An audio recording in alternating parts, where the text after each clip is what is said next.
Hi friends, welcome to our YouTube channel. ఈరోజు అయితే నేను సాంబార్ అయితే చేశానండి.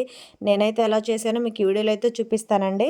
అన్నీ రెడీగా అయితే పెట్టుకున్నానండి. ఇప్పుడు మనము తాలింపు వేసి తాలింపులో కొంచెం ఎండుమిర్చి, అదేవిధంగా ఎల్లిపాయ, తాలింపు దినుసులేసి అవి వేగిన తర్వాత వెజిటేబుల్స్ అన్నీ కట్ చేసి పెట్టుకున్నానండి. దొండకాయ, బెండకాయ, టొమాటో, పచ్చిమిర్చి, ఆనియన్స్ అన్నీ కట్ చేసి అయితే పెట్టుకొని పొటాటో, ములక్కాడ అన్నీ వేసానండి. అన్నీ వేసి కొంచెం కల్లుప్పు అయితే వేసానండి. అదిగో అవన్నీ మగ్గిన తర్వాత ఇప్పుడు కారం అయితే వేసానండి.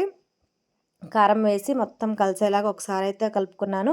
తర్వాత ఆ కారం కూడా వేసి ఒక 2 మినిట్స్ తర్వాత నానబెట్టుకున్న చింతపండు పులుసు అయితే వేసానండి. అదిగోండి అంతే సింపుల్‌గా అయిపోయిద్దండి. ఆనియన్స్ అయితే కట్ చేయకుండా అలానే వేస్తే తినేటప్పుడు టేస్ట్ చాలా బాగుంటాయండి.